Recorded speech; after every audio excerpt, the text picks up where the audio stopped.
Monday, July 22nd at 2 p.m. May we please have roll call? Sure. Commissioner Garpetian? Here.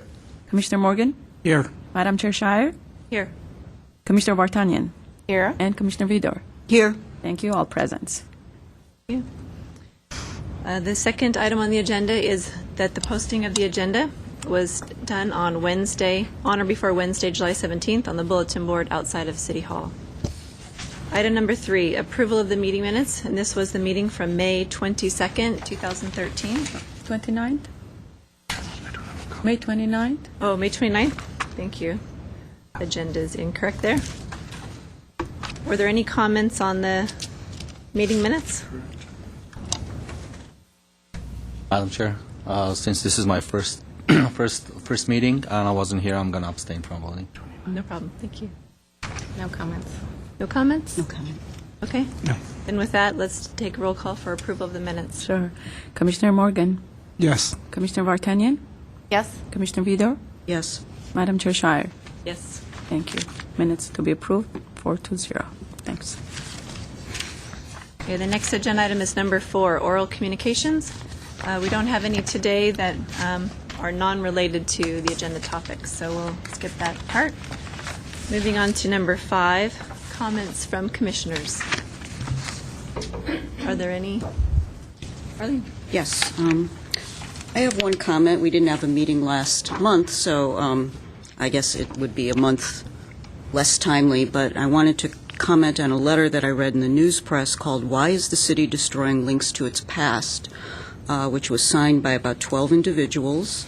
And it talks about, without reiterating the entire letter, it was an editorial letter submitted to the news press's mailbag, and it talks about the loss over the last year or so of, and when I say loss, it could mean many different things or nothing. I'm not sure yet because I don't think anything is a done deal, but the letter talks about concerns related to some of the buildings that had been in past times, I think, considered to be through a survey process eligible for some type of designation, and through our continued growth and development, which we all agree is a good thing and something we want to promote. We seem to be kind of systematically losing, broad term again, resources or potential resources. And so I guess I just wanted to raise that it kind of concerned me a little bit when I read it, thinking that, we're in a different era now than we were 10 or 15 years ago when,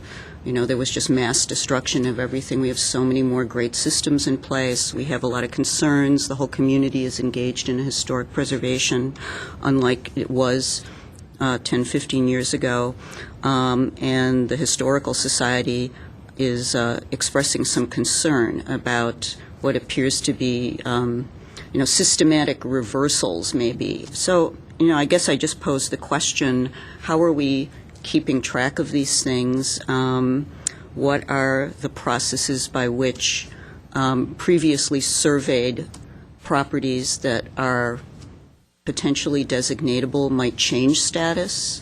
How does that happen? Is there such a thing as a binding opinion? Should we be looking at a neutral third party to evaluate these types of things? Because sometimes you get the city's survey and then the developer's survey, and they may contradict one another.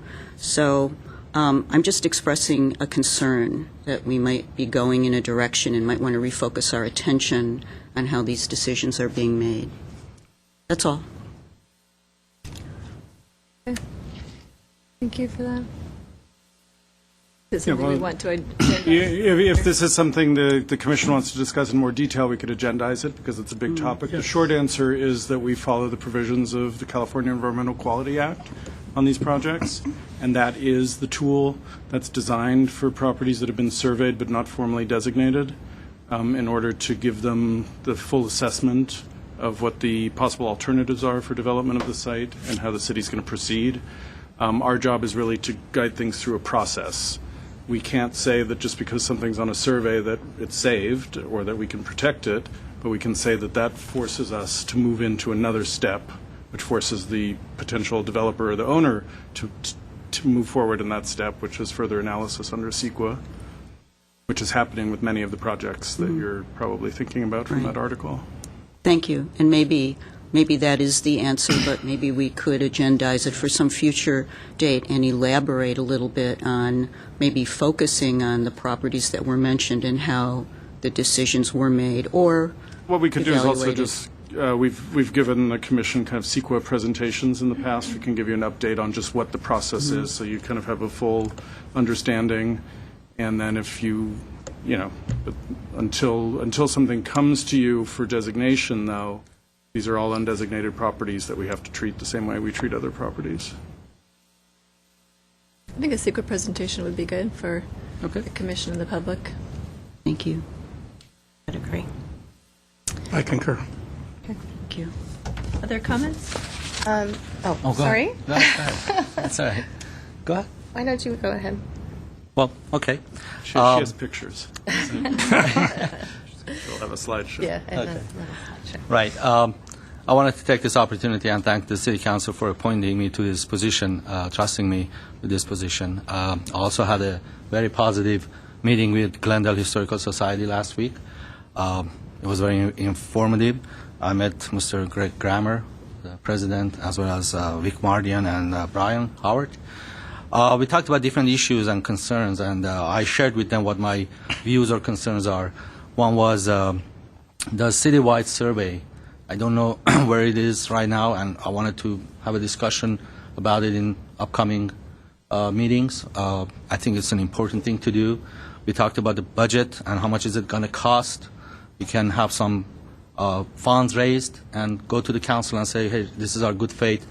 We raised this much fund. Why don't you match it or pay the rest of it, or come up with some other ideas to do a citywide survey? Because I think some of these buildings that we were talking about, especially the commercial ones, market is turning. There are a lot of commercial properties that developers are buying. It's good to have that survey so they would know what they're purchasing.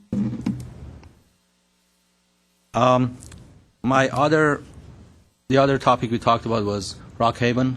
I would like to have a little tour of the property. I know that we haven't used it. I spoke about it before. I think we don't want that property to deteriorate. I think we need to have a plan as to what has to be done with it. Maybe a museum. We talked about maybe having one of the smaller buildings to be allocated to Glendale Historical Society as an office to have their physical address over there. I think that would be a good thing, and we would like to have a discussion about that issue as well in upcoming meetings, and if you have to agendize it, that's what I'm proposing. Again, thank you for the opportunity, and looking forward to working with all of you in upcoming And meetings. just check with me, I can arrange. The Friends of Rockhaven, a group that's formed, is offering tours that Commissioner Vartanian went on. Anyone else? We just did last weekend, yeah. Yeah. Okay. So I'm sure they'll be happy to extend a tour to you. Okay. In terms of policy discussion about Rockhaven, it's kind of difficult. This is a non-designated site.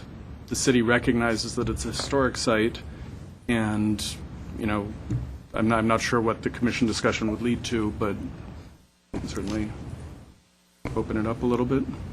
Okay. Thank you, Madam Chair. Yeah, and welcome. Thank you. Yes, I'd like to welcome you to the commission as well. And to springboard off of your Rockhaven comment, I did attend the Rockhaven tour last weekend, and it really was, I had not been on the property before, so it really is a great property. I'm certain that in its heyday, it was spectacular. I hope that at some point in the future, the city or the city in partnership with whoever it might be able to bring it back to its past glory in a different function. But I wanted to thank Joanna Linkhorst of Friends of Rockhaven for being such an enthusiastic advocate and for giving us such a wonderful tour. And I also just wanted to mention that the Rossmoyne Mountain Homeowners Association celebrated the one-year anniversary of the Rossmoyne Historic District this past weekend. I brought a few photos up of the event. We held the event at the home that Alex Nibley, the developer of Rossmoyne, built for his family. He was so committed to the district that he built his family home there. That's a photo of me with the homeowner. I also wanted to thank the Fiedler family, who has lived in the home for 50 years, for allowing us to hold our celebration there. I'd also like to thank Tony and Cindy Henkel of Pasadena for bringing out their fabulous 1929 Lincoln, which you'll see in one of the slides, and Al and Carol McGee of La Crescenta for bringing out their 1931 Model A. It just added, a little extra to the event. We wanted to set the mood. And I'd like to thank my board members for dressing up in period attire. That's what you guys always do. Probably what most of us would like to be doing. And I'd also like to thank all of the neighbors for coming out and helping us celebrate this special day. Thank you for indulging me. Thank you. Congratulations. Congratulations. Thank you. Yes, and I'd like to thank Lorna as well, just for your planning and effort. The event was just great. And for a historic district of 500-plus homes, it's a real accomplishment to the many hours that went into achieving that historic designation for the district. So it's exciting. Thank you. Thank you. Are there any other comments, Well, commissioners? I'd just like to welcome Vartan Garpetian to the commission. I think he will add a lot to it. I've known him for a while, and he's very enthusiastic, and I'm happy he's here. Thank you very much.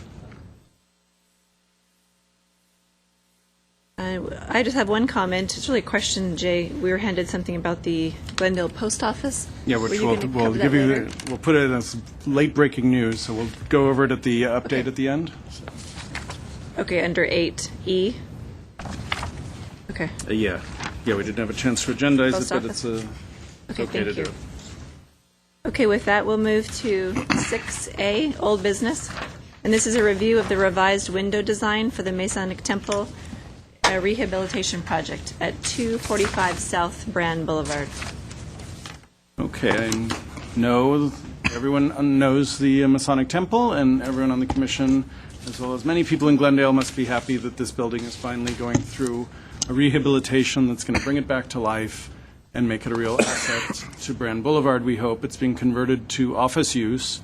As you probably remember, when we heard this case in 2010 or 11, I didn't get the 2010, so it's been a while. The plan was to convert the upper floors, which have been unused for decades and filled with pigeon skeletons and God knows what, to office use. And the commission reviewed a proposal to change the window patterns on the north and south facade, which are highly irregular now, served the very specific uses of the Masonic Temple when it was built, and the very specialized room functions that they had in the building.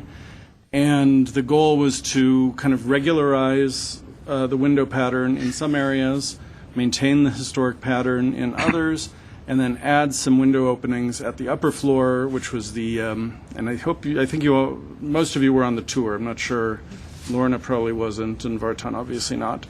But the upper floor was a windowless room, a huge, great space that was used for ceremonial purposes and obviously needed to see some windows. So the proposal that you saw in 2010 called for, and this is our focus for today's discussion, these upper floor windows. And this area that had been previously windowless, as you can see in both of these pictures, was going to have new arched windows cut into the facades. When we studied this previously, staff made a positive recommendation after doing an assessment to determine whether this met the Secretary of the Interior standards, which we felt it did. We thought it was pushing it a little bit by doing the arched-headed windows, which was driven by, I don't have the photo, but driven by some plaster arches on the interior of that space, which we recognized wasn't something that was designated because it was private space on the upper floor of the building, but we recognized its value to the developer in terms of maintaining that space. What's happened is they're doing a voluntary seismic upgrade to the building, and those plaster arches are in the way of pretty much everything that they need to do for the upgrade. So they need to take those down now And given that they're not there, they've decided to regularize the large windows by turning them into rectangular openings instead of pointed openings. When we presented this to you in 2010, I thought there was kind of a legitimate issue. Should we have these kind of pointed arches? And the commission changed the shape of the point to some degree. But this is ultimately what was approved. And on the right, you have the proposal for the larger openings. These reflect the commission approved. If you look at this photo or the drawing on the left, you see that these larger openings were previously approved by the commission and are still contained in the proposal. The idea was to take that kind of window style, the basic proportions and module, expand it a bit so that the new windows would be the same width as the windows that were approved, but they would be slightly taller and then, of course, take away a little more concrete. This is the kind of case, or this is the kind of proposal that wouldn't necessarily need to come to the commission because staff believes it meets the Secretary of the Interior standards. In fact, it's probably a better proposal from a historic perspective for the building than the pointed arches were. But because this is such a prominent building and everyone's looking at it and the commission's very excited about its rehabilitation, we wanted to share this and take any comments that the commission had in terms of the new proposal. But staff does believe that it meets the Secretary of the Interior standards. Here's the north facade, south facade, pretty much identical situation. 3 rectangular openings instead of 3 pointed openings on each facade. And then here's an interior elevation just to show how the earlier windows reflected the pointed arch. The new ones will reflect the new condition inside. And for those of you who toured the building, what you're looking at in these areas, this is the big roof structure, which has giant trusses that span the entire width of the opening, and then these hammer beams that come out, giving it a very, almost medieval look when you're up there.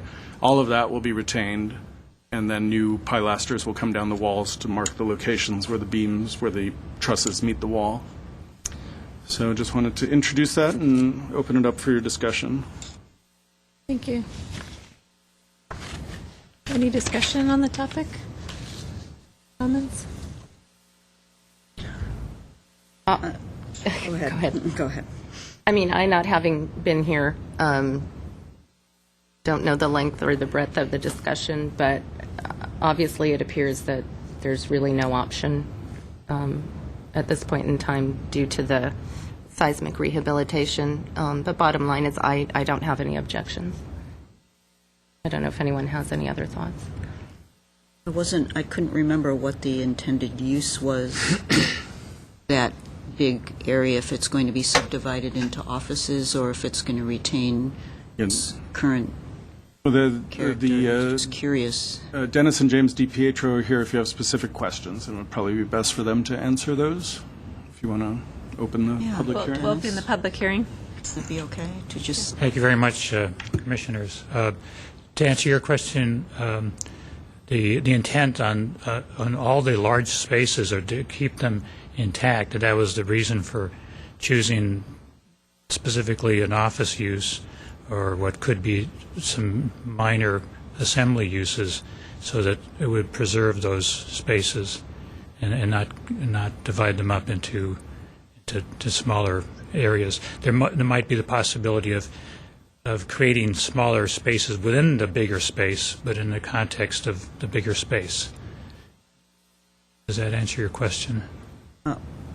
Yeah, that whatever is put in there to subdivide the space is reversible? Is that what you meant? Exactly, or at least to design them so that they look like a room within a room, rather than cutting up a larger space into segments. The idea is to maintain that historic volume of space. Okay, thank you. No, I don't have any objection. I liked the original design and how it lent itself to the archway, but I understand the differences, and since there wasn't anything exteriorly there before, we're not, it isn't like we're taking away arches that existed from the outside, so I'm fine with it. And as Jay said, subsequent further, the design of the structural, the voluntary structural rehabilitation requires that essentially those arches will have to disappear in order to do Yeah. to get those elements, those structural elements in. So then the issue is, well, then why recreate something that seemed like it was always a little bit of an impediment when we came to commission before, and the amount of feedback that we got about those, that this then resolves somewhat of a compromise. Thank you. I've got a question. On the 6th floor, you're removing a window that was originally agreed upon? That is an error. That is an error on, There will be, it'll be, there will be a, the fifth, it's actually the fifth, it's the fifth floor space. Okay. This window here. Yeah, and I So that window will be- apologize for the error. the win, Yeah, there still will be four large across. windows within the fifth window being separated to the west. then on the 3rd floor, the windows will become smaller again? After going through the requirements for the lot, it's not a lot tie, but we got permission to keep the existing windows, and that was after we had already gotten approval by the commission. Right. It seemed apparent that it was best to leave those windows in the size that they are, Okay. because it would have triggered a whole new set of legal issues, and then those windows couldn't be openable. Okay. And so it would have produced something that would have been worse than what we have. So and from an architectural standpoint, it seemed like it's an appropriate progression, from both a structural sense and an aesthetic sense, to have leave the small windows the way they are on the 3rd floor, and then go to a larger window, which has already been approved by the commission, on the 5th floor, and then go to these larger windows, which are the same width as the windows that were approved by the commission before. It's just, as Jay said, that they're now taller and rectangular. And they work off the same module as the other windows, so they're just one module, or in a sense 2 modules wider than the ones on the 5th floor, which are 1 module wider than the ones below it. Okay. Any other questions for? No. Okay, thank you very much. Okay, we'll close the public session. Are there any other comments on the redesign of the windows? I'm disappointed, but if it has to be, it has to be. That's the, Okay. In general, we find it best to not design from the inside out. Yeah. right. So this is kind of a good thing on that level. Yeah, I support the redesign. Do we need to take a vote, or you just need Not really. general This was information? more Okay. for information. So. Thank you for bringing it to us. Okay, we'll move on to 7, which is new business, 7A, the proposed Neodara Drive Historic District. It's a preliminary review of the nomination. And Christina Park is going to present the nomination. Great. Yeah, of course.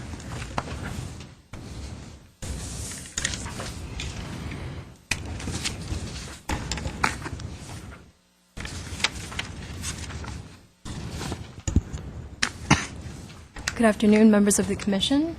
Today, I'm pleased to present to you preliminary consideration of the proposed Neodara Drive Historic District. We now have 5 designated historic districts in Glendale, and we at the staff level believe at this point in time that Neodara Drive would be a good contender, nice addition to our existing roster. So the first thing we consider when we look at a potential district is whether or not it feels different from the next place. It's not just a collection of buildings, as you know. It has to have a significant development history, and it has to tell a story about the city of Glendale, the history of the city of Glendale. A number of factors, including landscape, development history, and stylistic integrity, contribute to whether we feel this is a district or not. So what we do, of course, we've gone through this process several times now. Once we receive a nomination for this district, we look into whether or not the history backs up whether or not this place feels different. And then, of course, what we do is begin the public outreach process. So today is the first step in a long series of steps that'll culminate potentially in the designation of this district. So what I'm going to do for you today is provide an overview of the information that's been submitted by the proponents of the district. So Neodraro Drive is a little bit different from our existing districts in a couple of different ways. One is that this collection of architecture is very eclectic. It's not so much of the Spanish colonial revival that we see in Rossmoyne and some of the other districts. It's very eclectic, and the proposed period of significance spans from 1912 to 1962, so that's a very broad spectrum. But we at the staff level feel that this is probably appropriate.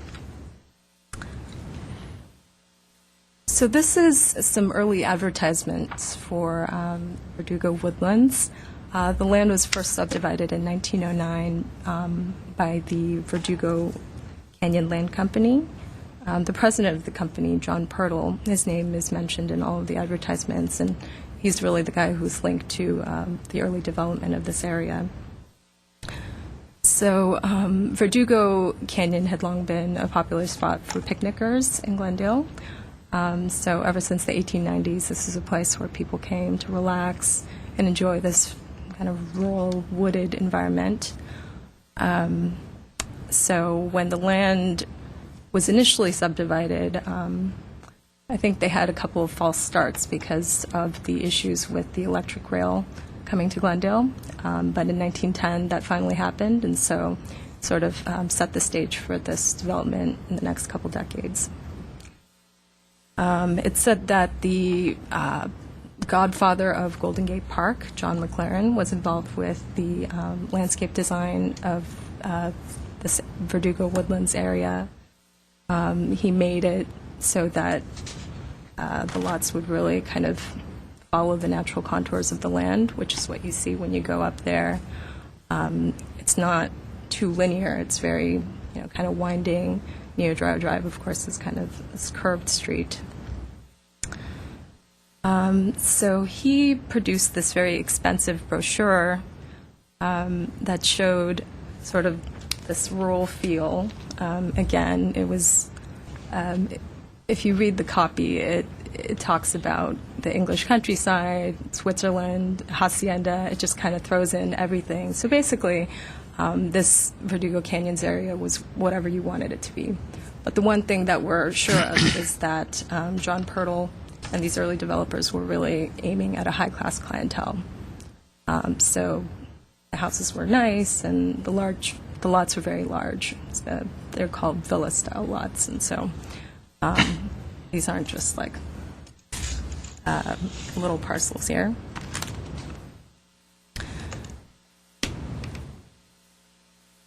So this is about where the proposed district is located. It's in the Verdugo Woodlands neighborhood.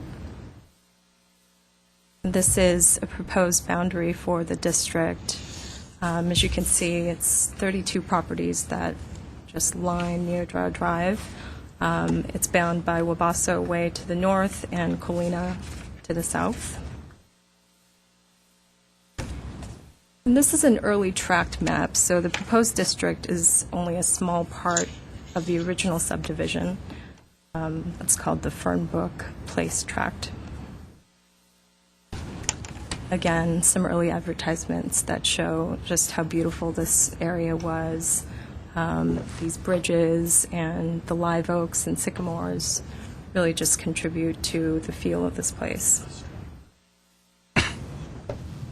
Oh, and of course, the stream. A very important part of this. The stream that ran south along what is now Neodraro Drive. These are two of the earliest houses in the district. The Prairie-style house was built in 1912, which is the proposed period of significance, beginning of the period of significance for the district. The other house is a Tudor Revival house built in 1918. These two houses are shown on a lot of the early advertisements. So these were the kind of people that the developers hope to attract. Again, you see the advertising pamphlets, and really what the nomination pointed out was how expensive these brochures were. So they were spending a lot of money. This was a boom time in Glendale, of course. So this picture I just really love. This is that cluster of sycamores that's right at Neodryer Drive and Fern Brook. It's still This is how it looks today. Again, the trees and the landscape and the stream are really a big part of what make this district a central district. So to go back a little bit to the history of the development, the two main developers involved were John Pirtle. He was involved in the early development, and then in 1917, a developer by the name of F.P. Newport took over, and he re-subdivided these lots. He continued to acquire land beginning in 1917, but well into the 1920s as well. So the opening of this tract was celebrated with this big fiesta. Charles Lummis was there, and, what did it say? It was just this big celebration, the kind that the developers love to do. So that was in 1917. Eventually, though, Newport fell on hard times. So in 1934, it was taken over by the Security First Bank.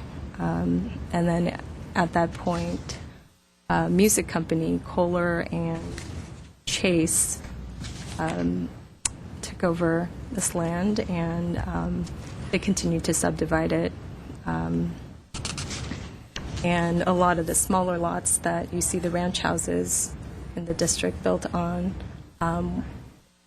that land was subdivided during this time by Kohler.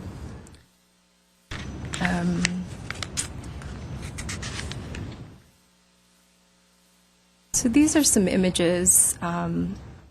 I thought this was really interesting to see these footbridges and stream beds. So even though the stream is dry now, Dry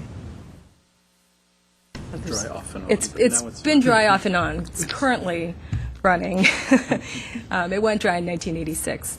But it's just nice to see the retention of these kinds of streetscape and landscape features. So again, these are the reconfigured lots.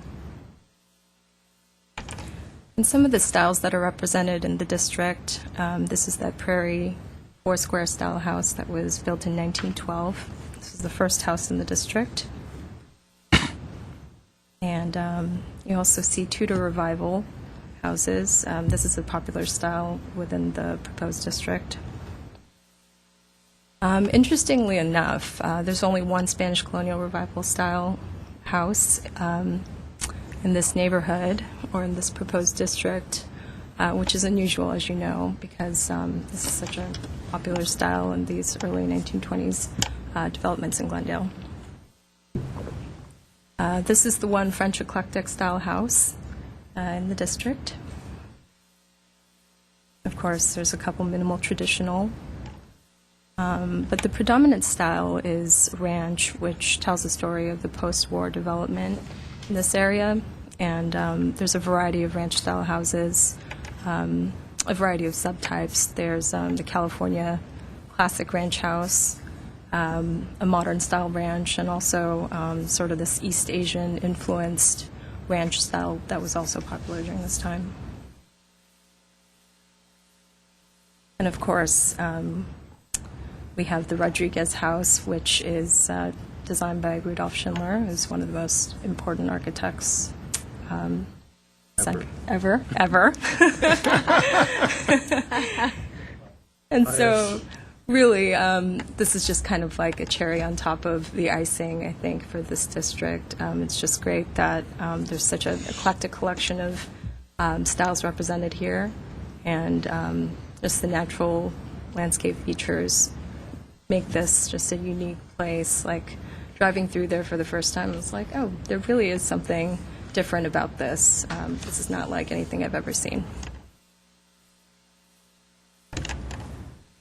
So today is just a preliminary consideration. So whatever you decide today, of course, that doesn't mean this is a district or not a district.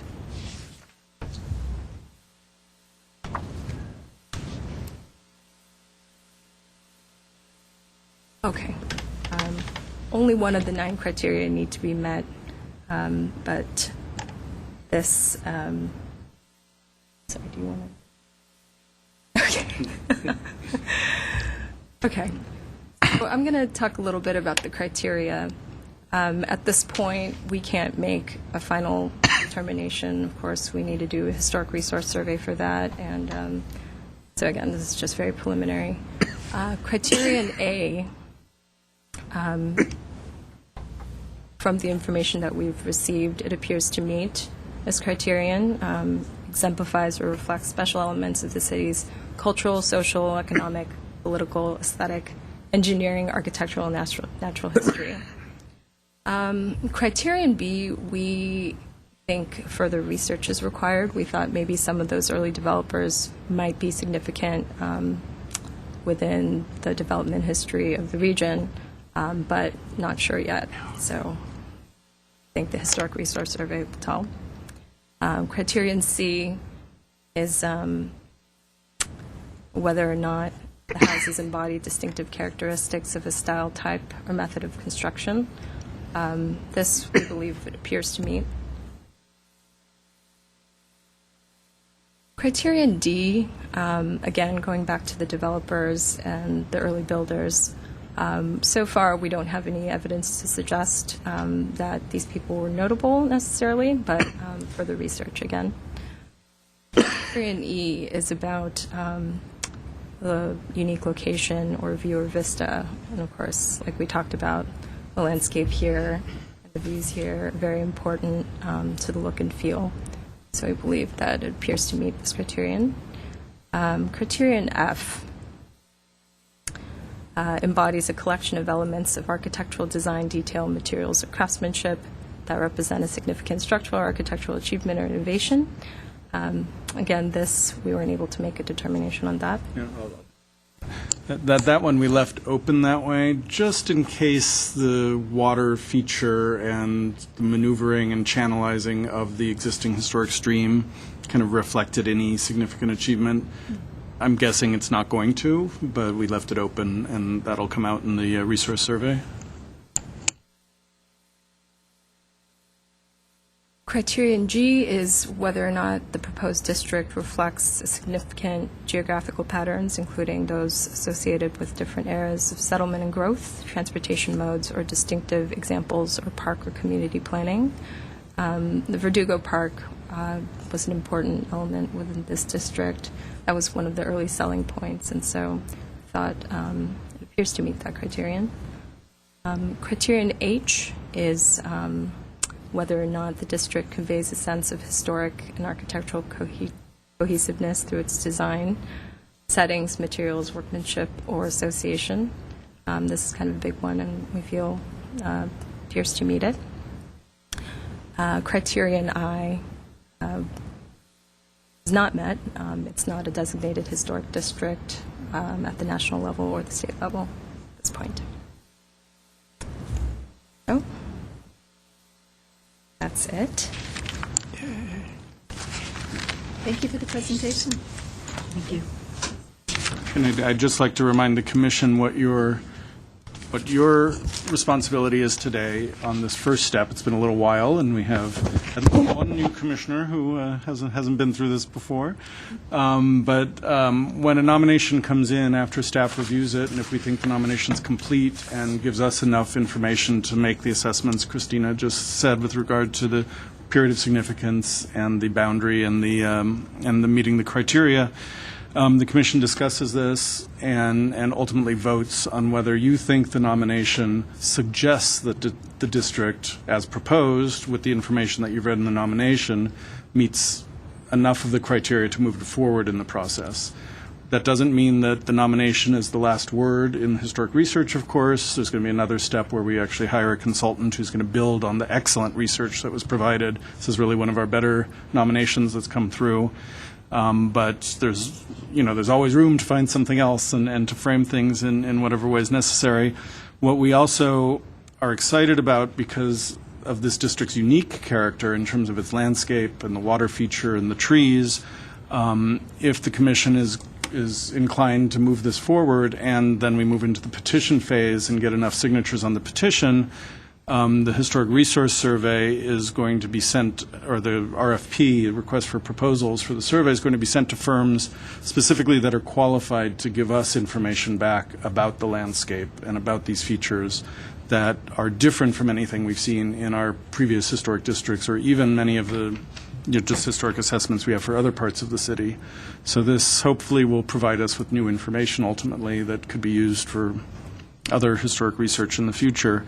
So it's a two-part process. You're first deciding whether or not to approve the nomination and move it forward in the process. And then if you do that, you take a separate vote to authorize the proponents of the district to circulate a petition among the residents of the area. And that petition is asking the city specifically to conduct a historic resource survey. And the proponent's obligation is to come back to the city with at least 25% of, or I always get this backwards, the owners of at least 25% of the homes in the proposed area must sign the petition to move this forward in the process. So before we have discussion, we have one speaker card on the topic. So Catherine Yurka. So I wasn't, thank you for the opportunity to discuss the application. I wasn't quite sure what the presentation would entail. I had prepared some remarks, but I think that they've been covered in the presentation. So I'm happy to make myself available for questions. I can sit down or remain standing. Thank you. Or you could tell the commission why you like this area and why you chose to nominate it. All right. I moved to Neodora Drive 2 years ago. I was absolutely captivated by the neighborhood. What the remarks that I was concerned to make really were making sure that the case had been made for what's distinctive about this particular section of the Verdugo Woodlands. Because if you're familiar with the Verdugo Woodlands, you know how beautiful it is. There are many remaining houses that would be considered historic. But the landscape and the water feature in particular really do distinguish Neodora Drive, as well as the very high quality of architectural integrity to the houses. So but I feel that case was made in the presentation. I will say, and this is just anecdotal, I have, over the last few months and before I started the research, I have been canvassing the neighborhood to get a sense of what support is out there for the application, and also just to let people, I'd rather they find out from me than from the city, and then also to answer questions or address concerns. And one thing I've learned is that a lot of people don't live in the houses they own. So despite all of my efforts, I've managed to talk to 25 owners of the 32 houses, but I'm still working on that final 7. Of that number, 17, I would say, are extremely enthusiastic. 4 are supportive. They're in favor of it, but I think less over the top. 3 are a little uncertain about what it means for them and would like more information, and I've been talking with them about it. And then 1 is opposed, and on philosophical grounds, and that won't change.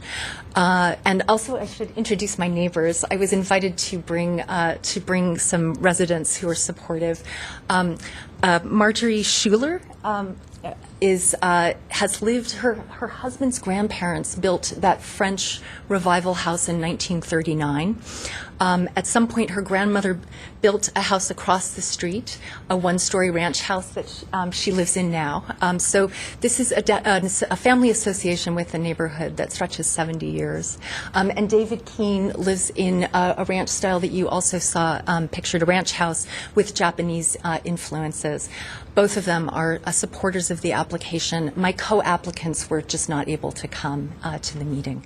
So, and there should have been a letter with the application recommendation from the Homeowners Association also in support of it. So I'll sit down unless you... Thank you very much. We have a question? Oh, sure.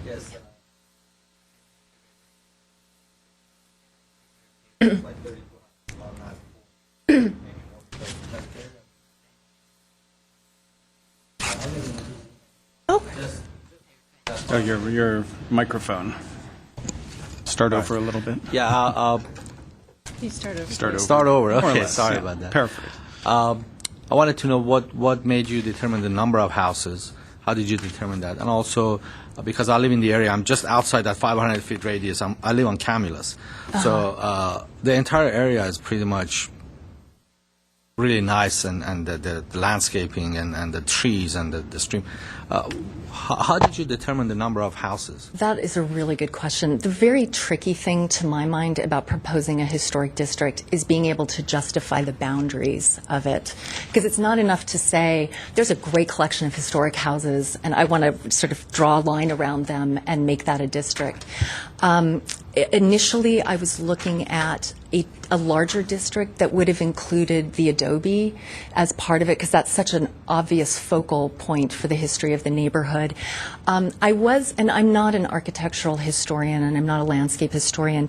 I was concerned because parts of the area I was looking at, there had been a number of changes to houses, and I was concerned that it might be difficult to reach the threshold that you need in order. I think it's 60% of houses have to have a significant degree of integrity to comprise a historic district. And and especially because it's not as though I'd nominate it and then the next day everything has protections in place. So it can be a very involved and long process, and things can be changed in the interim.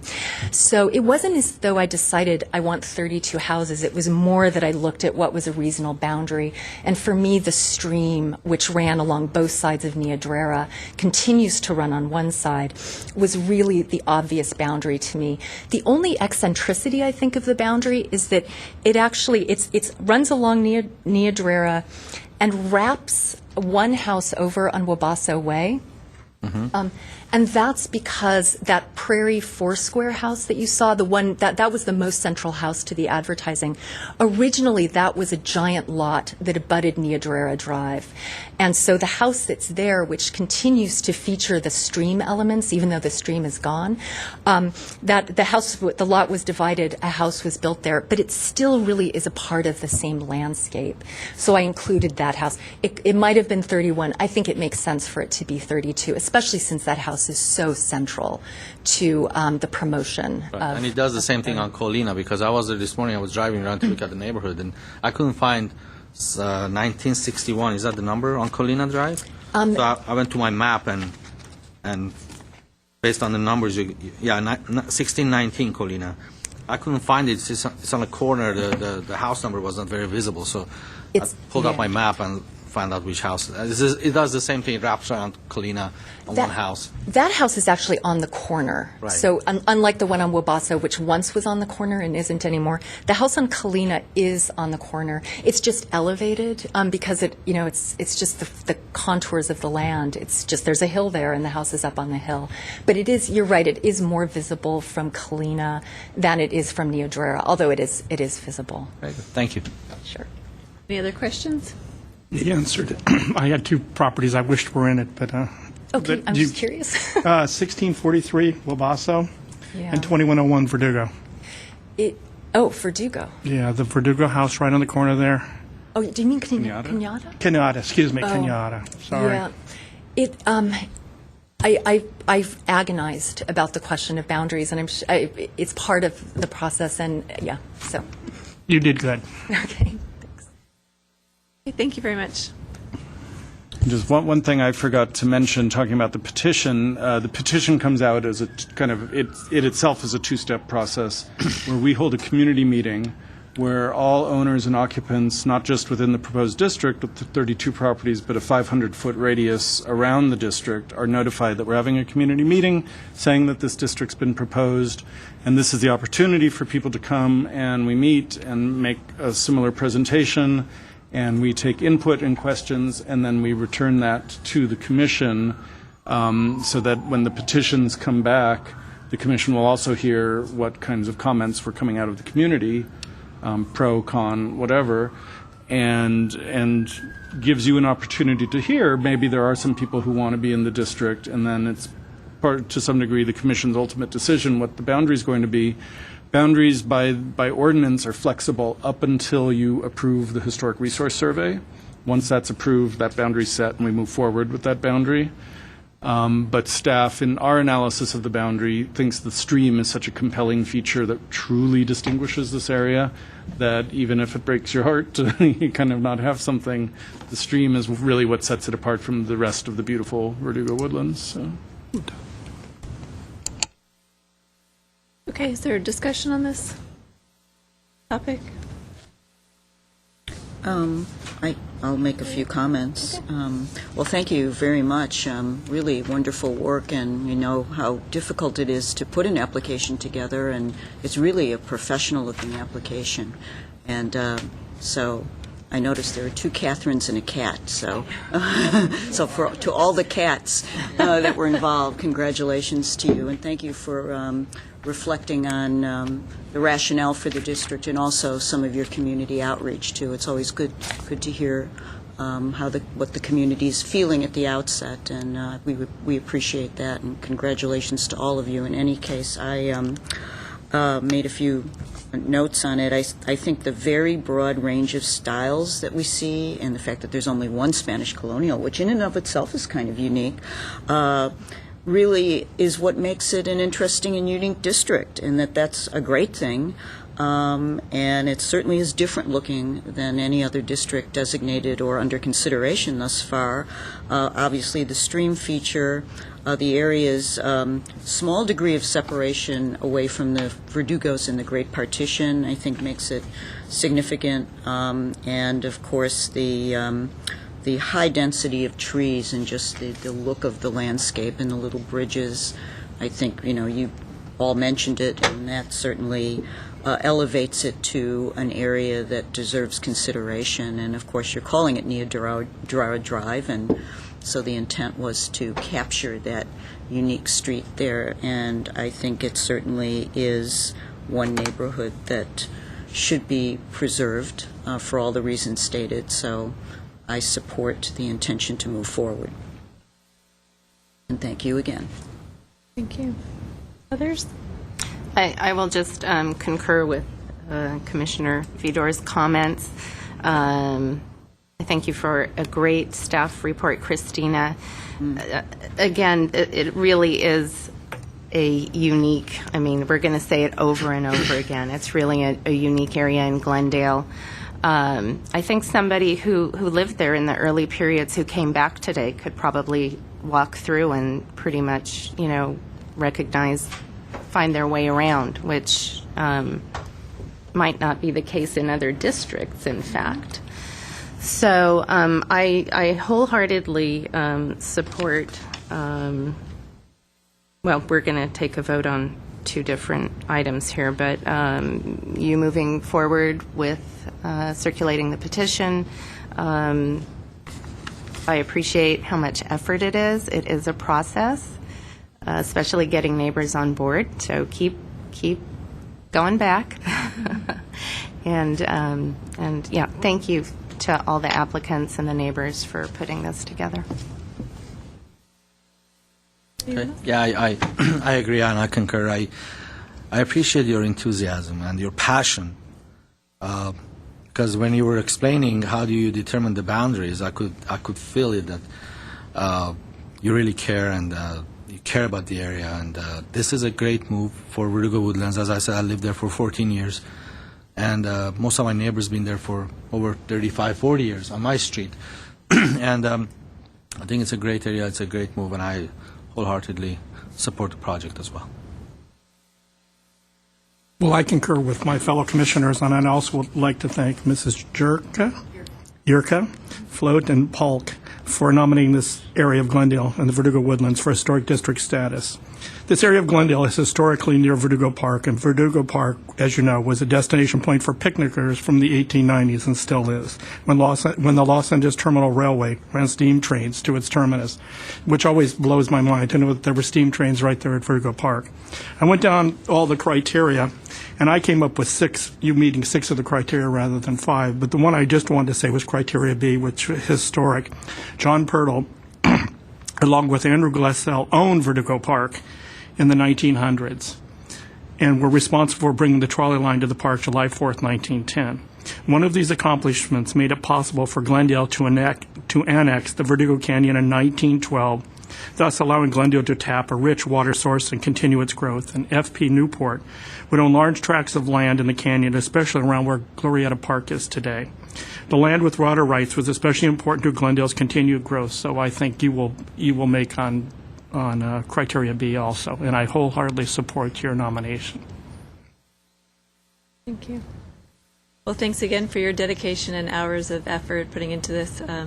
It's a beautiful area. I don't think ever driven up that exact street, so it was a real treat to see with the streams and the woodsy feel. And it's interesting just to see the eclectic style, and I think it'll be interesting to see as we go through the survey. You've got the period from 1912 to 1962, which is probably one of the broadest periods of significance for a district, and I think it'll be interesting to see how do you even determine the true non-contributors when it's so broad in styles and years. It'll be interesting to kind of see from results of the survey, which ones are those. And obviously, special treat to have the Schindler House in your neighborhood. It looked to me like there was also national register for Schindler House. Is that true? I saw a plaque that looked like it said national. No. I believe it's national, but it's my house. Oh, okay. Oh, okay. I see. I decided to make this a priority. Go ahead. Now that you mention it, are you sure?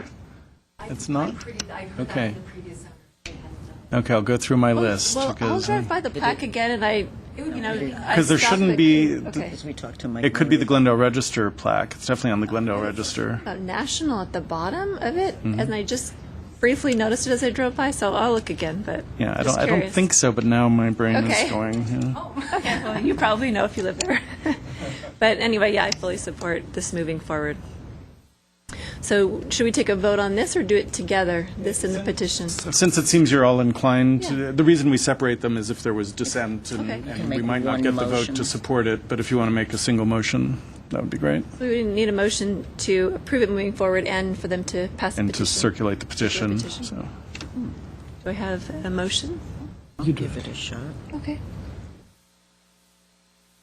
Okay, I would like to make a motion for the Historic Preservation Commission to preliminarily approve review of the nomination and to authorize the proponents of the district to issue a petition requesting a historic resources survey. Is there a second? I second. Roll call, please. Sure. Commissioner Vidor? Yes. Commissioner Morgan? Yes. Commissioner Garpetian? Yes. Commissioner Vartanian? Yes. And Madam Chair Shire? Yes. 5-0. Thank you. Thank you and congratulations. Thank you. Congratulations. Look forward to seeing it move forward. Okay, our next agenda item, 8, is Planning Division updates and informational briefings. 8A is review of 2012 Mills Act conditions and comprehensive Mills Act condition list. So staff will give us an update on those. I realized that I had forgotten to bring my own copy of the Mills Act. I think I remember it well enough, but okay. What we did, this was based on the Commission's request at a previous hearing to kind of have a running list of Mills Act conditions to help you remember as we move forward the types of conditions that you've imposed on property owners who are coming forward for the Mills Act. And as you know, some properties require numerous conditions. Some properties have come forward and you put no conditions on the Mills Act. But the tendency has been over time for more conditions to be imposed as you recognize the importance of getting these properties to the highest level of physical protection and integrity as possible. And then obviously the owners are committed to maintaining it at that level from forever, basically. So what we did, Christina and Eileen have worked on this and kind of put together a list that allows us to group, ultimately we can run it through as a spreadsheet anyway, but we group these as types of projects. So you can see if you look at the bottom of the list, there were 4 properties where you had concerns about windows, a couple with stucco, or it's actually the same property with stucco repair. A lot of things fall into miscellaneous, a few fountain issues that we've had, several garage issues. And hopefully this will be helpful. This is the format that we thought might work best based on your request. So if you have any questions about this, the idea is that this will be every year as we approve new Mills Acts and impose conditions, we'll just add to the list and regroup it by condition, and then we can, or by category. And then as you are thinking about future nominations and conditions, you'll be able to look back at this and see what sorts of things we've asked for before and what you consider appropriate for other nominations. Jay, would it be possible to keep the list updated through, for example, properties we've even looked at this year? So that No, well, sure, Contracts yet? but we haven't finished Mills Act Contracts nominations this year, and contracts always get written in December and sent to the county recorder Okay. at the end of the year, so it's kind of easier to do it in an annual. Okay. Or I guess you could have pending contracts in a separate section in case we're looking at windows or garage doors or what we've required. Right. We could do pending, so. Just to have a sense of, I think the real goal was just to know at any point in time, aside from, the overall, but what conditions we've already imposed as sort of a way to look back at the conditions we've. Yeah, those are all in kind of recent memory. We'll try our best to keep that up to date. I don't know that we'll be printing this out on a monthly basis as we impose new conditions, but we can certainly bring it back to you with the pending things on it. And then I also thought this would be a good time, though you didn't specifically ask for it, to just finish up with the work that had been conditioned to be completed by December 2012. We kind of have been on an off cycle, so we haven't done this like annually, which would probably make sense in maybe the February hearing to kind of tell you what happened with the conditions that were due at the end of the previous year. But we'll show you a few of the new ones that you haven't seen. We did this last March or October. It was in October. Oh, that's right. So we did it in October, so we got most of the conditions for 2012 presented. This will take us up to the end of 2012, and then obviously we have new conditions for 2013 on numerous properties. If you remember 1407 Imperial Drive, the commission really appreciated this building and really liked everything about it, but these bubble skylights were just jumping out as a problem. So the owner has replaced those, and you can see on the left that the new flush-mounted skylights are still visible. The frames were painted brown to kind of match the trim color on the house and the roofing material, and they have a flat profile that, while not as obtrusive, are still visible. And the important thing to remember here is this whole patio cover is not original itself. So the goal was to make it kind of not jump out so much, but not go away. So we've approved that. At 1220 Cortez, there were numerous conditions that were not imposed by the board, or by the commission, but were volunteered by the owner. And here is the finished product of work that was done around the pool.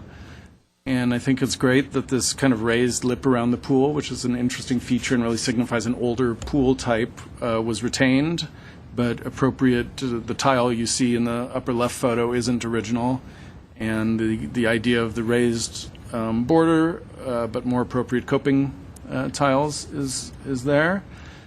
There was an interest in linking the pool area to kind of an upper garden, and if you see this area up at the upper area, this is the chauffeur's quarters and garage.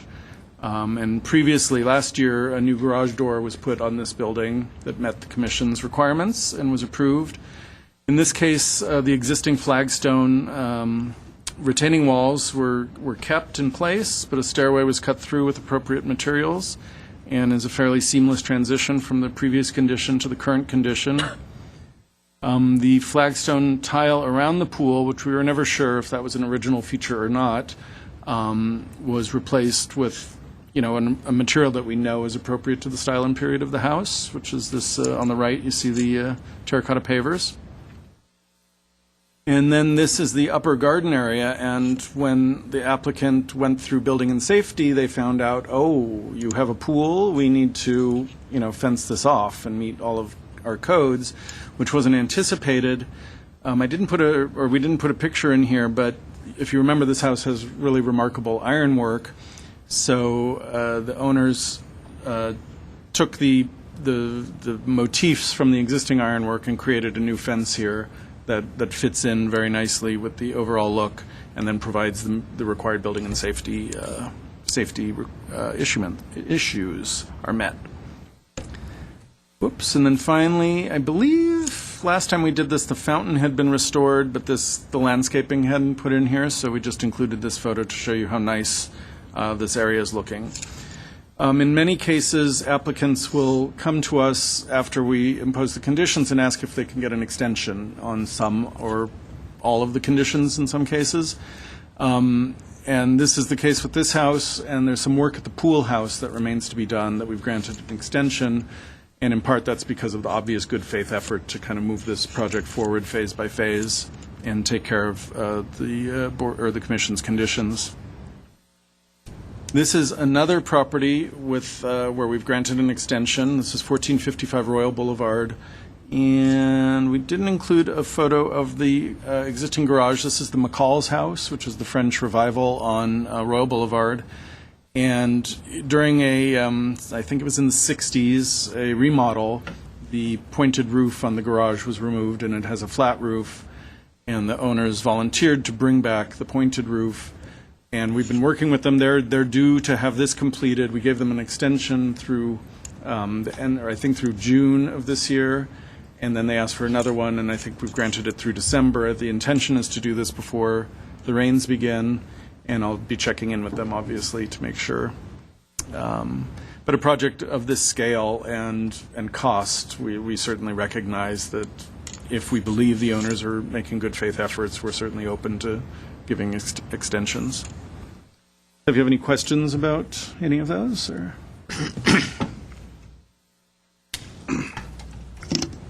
The ones that are open, like for 12/31/2013, if it's coming to that time period where they seek an extension, when do they need to let you know that they... We're pretty informal. It really I mean, does depends it have to on be prior to? Oh, yeah. Yeah. No, we check in before these conditions, probably in fall. We'd start checking in.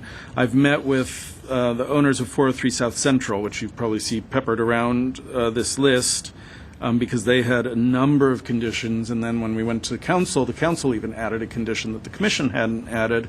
I met with them a while ago. They say they're moving forward. We haven't talked since we met 6 weeks ago, and we'll be on top of them for these conditions. If they're not going to meet all, and I can't remember how many it was 12 or so. If they're going to ask and say, well, we can meet these, but we may need an extension on these, as long as they've done something by the end of the year, we'll see that as a good faith commitment. At 403 South Central, what kind of a property is that? It's a storage building. It's the tall white. Oh, the concrete tall white building. one. Okay. Yeah. The Lion storage. Yeah, central storage now. Originally Lion storage.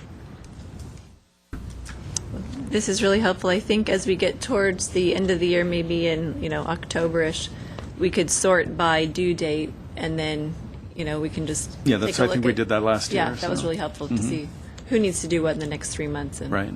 Okay. And get on them. Yeah. Okay.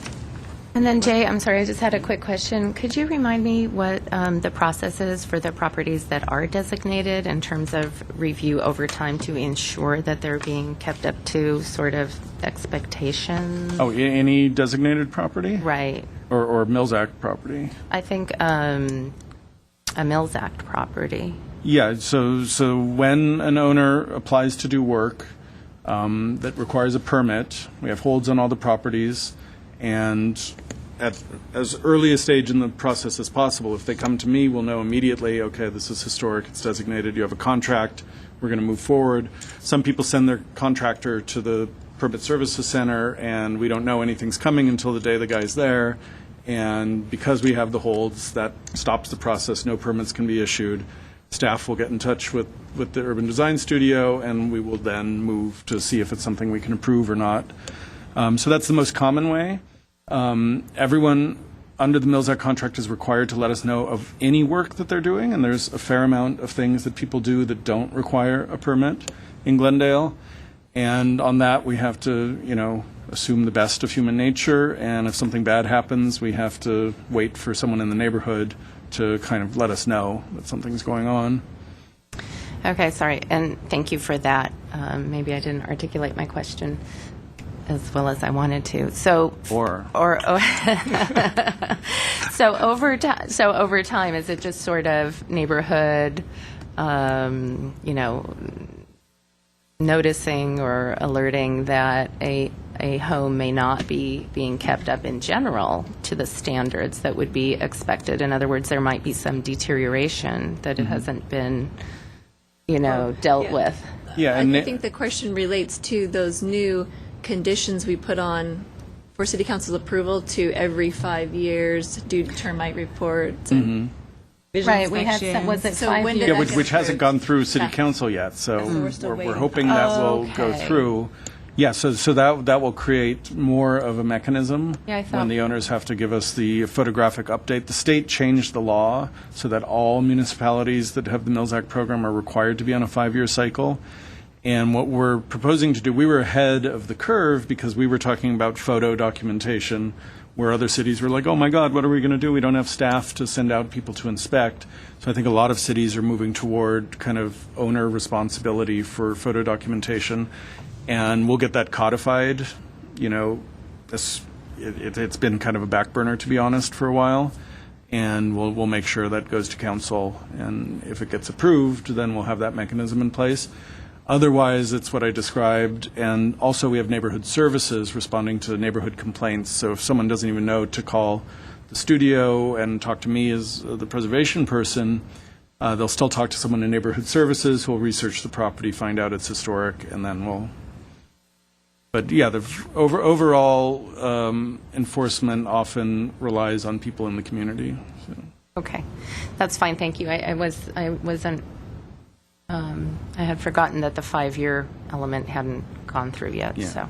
And I think the intent was, once City Council approves it, all the 2013 Mills Act contracts would have that language in it. Is that correct? Yeah, we started talking to the city attorney about how we might be able to make it retroactive. We never have completed that discussion. My guess is it's not going to work very easily.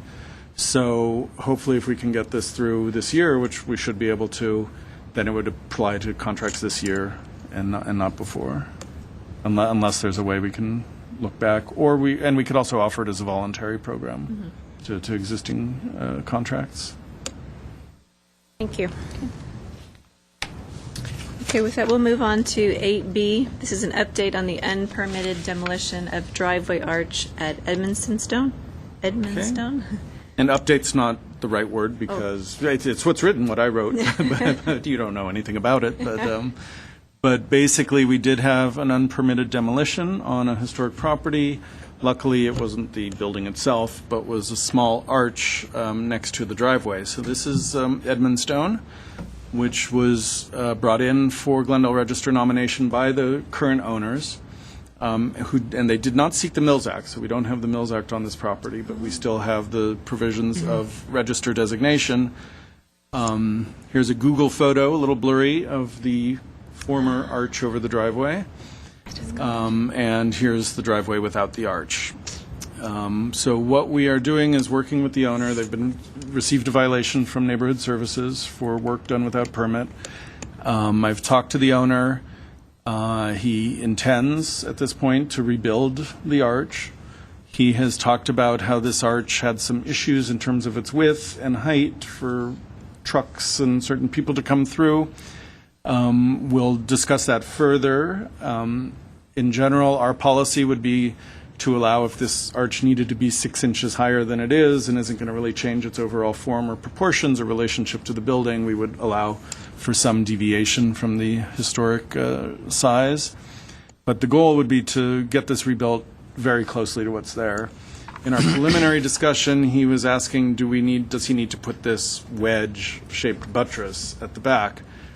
He wants to put steel in, which would actually make it a more solid structure. This was just wood and chicken wire and stucco, basically.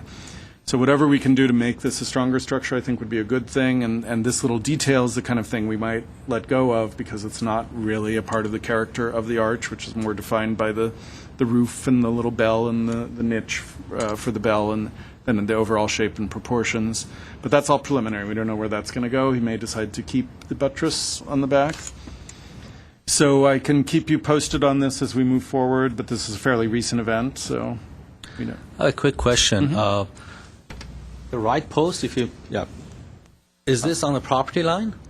It looks like it's on Edmondson's property, looking at it, but I didn't look for surveyor marks But or it's anything. very close to the property line. It looks like it's right on the property. How is it going to rebuild it again? Because with today's code, you can't build anything over 18 inches. Well, we can get past certain aspects of the code with the California Historical Building Code, and this is also, I think it's outside of the setback because it's in line with the building. So there's a good chance Outside of it's the setback, outside of okay. the setback where we Okay, would that's allow good, that's something. But luckily, we can always fall back, and that's a zoning code issue, not a building Grandfathering. code issue. So, we definitely want to see this come back. So, a little 18-inch arch isn't going to. Trucks will definitely go through. They might go over it. So that's all we have Did for this that. come in through Neighborhood Services? Just curious. This came in from a community member, and then we called Neighborhood Services to investigate, and I actually went out with Christina and Eileen, and we did not dumpster dive, but we were trying to find the bell. So we looked through the dumpster, we saw the remnants, it is gone.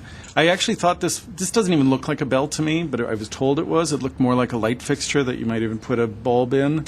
But we did see the remnant of this part of the arch, and there was no electrical connection up there. So we'll assume that when they rebuild it, we'll put some sort of bell feature up there. Do you help them with dimensions and, Yeah, relationship we'll and help what's with it- dimensions and proportions. We have a few non-Google photos of it that don't show. This angle is actually better than the other photos that I have, but we have enough to kind of work together. And there's also remnants of there's kind of an abutment where this connects with the wall, and that's still there. So we have a sense of that size and location. But like I said, within reason, if we would be able to, at staff level, modify some of the proportions. If the proposal came in to really change this dramatically, we'd bring it to the commission. In fact, I may have told him that we were coming to the commission no matter what, just as a punitive, just to make sure this is. I think I told him that. Jay, is that a multifamily or a single? yeah. Okay. So that's the kind of thing this rarely, luckily, ever happens. So when it does, we want you to know what's going on out there. Thank you. Well, if we follow suit with having the, owners come before the commission, I think it would follow the other one. Forgetting what street. Thank you, Lorelei. Mm-hmm. To having them come back. Yeah, that was slightly bigger issue scale, potentially. yes. But Speaking of which, is that completed? I think so. well, it's not agendized, but it's Is that something we should- it's recently okay. received its permits. So Okay. based on the commission hearing of several years ago. So. Okay, 8C, an update on the historic district gateway signs. Okay, so we have signs in 3 of our historic districts. We have no signs in 2 of our historic districts. And And then we have Brockmont Park, which is possibly coming on as a 6th district. Signs in districts has never been the top priority. Like the day the district is designated, we're going to have signs put up and the ribbon cutting or anything. But we are moving forward on signs for Rossmoyne and for North Cumberland Heights. They'll be very similar to the signs that have gone up, which are kind of the brown, classic, historic, beige background, brown lettering and image. We're still planning to use the old city seal logo of the peacock and the shield, I think, is on it. What we decided to do, based on not only our own assessment, but also what we've heard from the community, is make the signs bigger than they were the first round. So they're going to be 18 by 18 inches. Right now, our department, it's come down to, it's not a huge expense, but it's a question of where does the money come from within the city to pay for this. We have estimates for all the signs. Eileen has put together a whole proposal of gateway locations and potential attachment locations for the signs. And so we're kind of ready to go once we get the funding source worked out. So it should be in the near future. I'm going to leave it at that, but soon we'll start working on it. Thank you. And then 8D, update on HPC meeting schedule change. Okay, and this is where I hadn't agendized the discussion items. I forgot to do that, so I attached them to this on the online version of the agenda. Because this is going back to, actually there's no year there. It's going back a couple of years where the commission asked to look into the possibility of evening meetings. And for a long time that wasn't possible. Pretty much every time slot was taken. We have less design review board meetings now, and we now have the opportunity to move to Thursday evenings. So our proposal is to move to the third Thursday evening of the month at 5 o'clock, which will bring us in line with the other boards and commissions that meet in the evening. And because we haven't finalized every detail, and I don't even know exactly what process we have to go through for this, we're going to call the August meeting of the Historic Preservation Commission a special meeting. So we're going to move the meeting to that time, as we're allowed to do. We have the flexibility to do that. And then by the time we meet, we should have this kind of regularized, and then it'll be our regular meeting time. So the announcement that's important is that the Thursday, August 15th, the Historic Preservation Commission will have a special meeting at 5 o'clock. And if all works out, thereafter, we'll meet on that third Thursday of each month.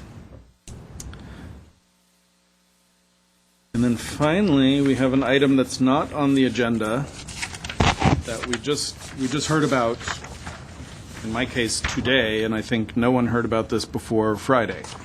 And as everyone knows on the commission and in the community, the United States Postal Service is closing down a lot of post offices and selling them.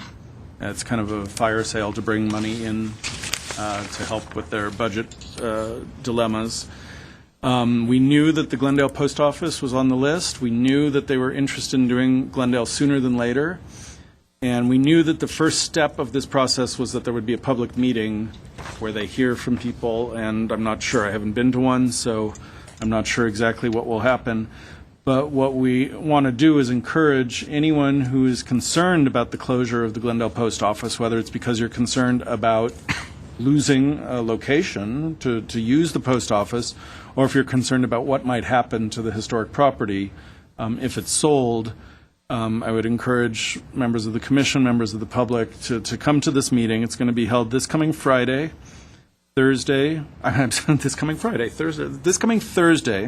July 25th, at 6 o'clock p.m. in the council chamber at City Hall. They're asking that any written comments will also be accepted. And I don't know, and Alan, perhaps you know, is this posted on the city website at this point? At this point, I don't know if it's posted on the website, just so the commission is aware. This notice was sent to the city manager's office this past Wednesday on the 17th and forwarded to us in planning today. So we're getting as fortunate that we're having a commission meeting today and not on next week after the meeting. Now, the good news in Glendale is that our post office is on the local Glendale Register, and it's also on the National Register. I'm getting calls from people all around the state. How did you get your post office on your local register? How did you get it on the national register? To which I say, it happened a long time ago, and we're not sure exactly, especially with the National Register, we're not sure why the Postal Service and whoever else was involved said yes to this, because a lot of other people have been told no. So Glendale's very lucky that this all happened years ago, but we are protected by the provisions of both the National Register and the Glendale Register, which gives us a lot of protection over what can happen to the physical building. What it doesn't give us protection is who's going to use the building or what kind of use will come to it. But the city, from the city manager's office through the planning department and the community development department, has shown a real strong interest in focusing on this and making sure the historic aspects of the building are taken into account regardless of who may end up purchasing it if this actually goes through. But I think this public meeting may be the last and probably the only chance for members of the public to come in and testify about the importance of the building in whatever way, through its current use or because of its architectural history for the city. So 6 p.m. Thursday, July 25th in the council chambers. If I may, I just checked. It's not posted on the city's website yet.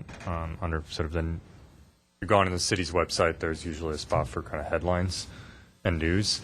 I'll ask the city manager's office to put that up as soon as possible on there. We can also forward this correspondence in electronic form, and I think we will have an email address for Ms. Diana Alvarado.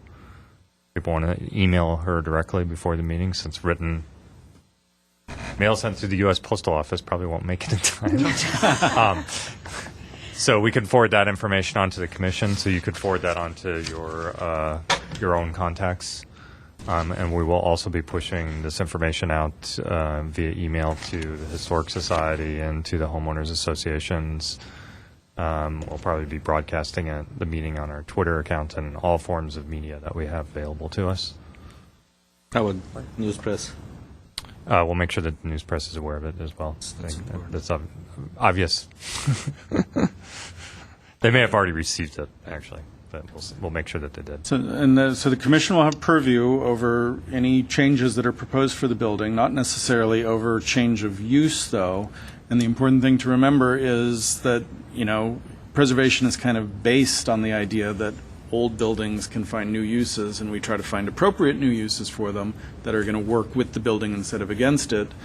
We'll be working at staff level as closely as we're allowed to make sure that, we can make that voice heard. And then anything that can and should be brought to the commission will be as things progress. So. I imagine the interior of this building is protected as well, though, because it's public space. It's interesting. When we rewrote the preservation ordinance, we included a definition of private interior space, which means space that's customarily open to the public. And this definitely falls into that category. Actually, since it's publicly owned right now, it is public space technically. If someone were to buy it, I don't know that they couldn't make the case that when the building was designated, that provision in the ordinance wasn't there. And, so I don't know where that's going to go, but we're definitely treating it as public space that should be protected and reused in a sympathetic way, because it's critical to the heritage of the building. What about on the National Register? Would they have those interior protections? Unfortunately, the National Register has almost no protection unless federal money is being spent on a project that affects the resource. And that doesn't include the sale of the resource, which is, I was kind of hoping maybe we could say, well, there is. But it's only when there's a federal expenditure, then Section 106 kicks in, which does give a level of review. It's similar to CEQA review. It doesn't say nothing can happen. It doesn't say this building will not be touched, but it creates a process that you have to go through. But my guess is that Section 106 won't apply. So in general, local listing is much stronger than national or state listing. And what's the current zoning on that property? Is it SFMU? No, it's Downtown Specific Plan East Broadway District. Any Any other comments? Well, we'll keep you posted, and hopefully commission members can come to the meeting. Yeah, I have a question. You alluded to there's city awareness. Is there anything being done to try to shepherd the building into the hands, assuming it does get sold and transfers ownership, to do outreach within the economic development arm of the city to get it into the right hands, or envision and promote certain types of repurposing so that it facilitates a good transfer of ownership? And we've had a preliminary meeting with our economic development team about the site, and so they're very familiar with the issue. They haven't seen the full site, so they don't have a sense of what its possibilities are. But that's definitely the city's intention will be to, assuming this happens, assuming it's sold, to work as closely with the buyer as the buyer would have us work with them, and see what we can do. But obviously, in the private market, it's hard to cherry pick who's going to make the best offers. So outreaching to potential buyers then isn't something that the city... Well, that was discussed, and that's definitely a possibility. Okay. Could you put this on the agenda for next month as far as an update of the meeting or any Sure. new information? As an aside on the economic development staffs, their interest is twofold. One is trying to find an appropriate buyer for the site if the property is ultimately sold, but their other interest is also trying to find an appropriate vacancy within the downtown where the post office could move to. There's some chronic vacancies that have never worked for retail that might be actually very good for the post office. And part of their interest is, if unfortunately the post office is to downsize their central post office facility in the downtown, we'd like to maintain its convenience for downtown businesses and future residents, and the kind of vitality that a post office brings to the sidewalk and pedestrians and neighboring businesses. So that's also a big part of their focus is twofold. So they're trying to downsize, but what is the space that they're looking for? How much of a space? So 10,000 square foot. It's definitely smaller than what they have right now. I was thinking 15, but it's 10 to 15 Okay. probably. And probably a rental space rather than an owned space, because they want to be able to, depending on what happens in the future, they'll be able to get out of a lease. So it's all. I personally think there are some exciting opportunities if this went through. But we just have to keep talking about it. But the commission should know that, many from the city manager's office down, everyone's very concerned about the site, and everyone recognizes its importance, and everyone wants something good to happen here. So. Yeah. Madam Chair. Yes. I'd like to announce to the commission, as the first public announcement, that Mr. Platt is effective of July 1st. July 1st, yeah. Has been promoted from planner to senior urban designer. Congratulations. Yes. So this is in many respects a recognition of Jay's hard work over the past 9 months, where he's been serving as interim urban designer. You may not be aware as a commission, but he has also been staffing the 2 design review boards for the past 9 months, and now has the privilege of continuing on. That Boy, are my responsibility. arms tired. Audition successful. Jay will continue to work with the Historic Preservation Commission, but we'll probably get a lot more staff reports prepared and presented by Eileen and Christina under Jay's tutelage and supervision. So you see a wider range of faces here at HPC, which I think is all around a good thing for preservation knowledge distributed throughout the department. And Jay will be working closely with DRB as he has for the past 9 months. So, exciting promotion for Jay. I would also like to say it's a very competitive process. We had applications from around the world, the most exotic of which was Abu Dhabi, I believe, for this position. So, worldwide search, and our own best candidate is right here in our here, sitting next to us the whole time. Thank you. Congratulations. Congratulations. Thank you. Okay, with that, we'll adjourn the meeting. Thank you, everybody.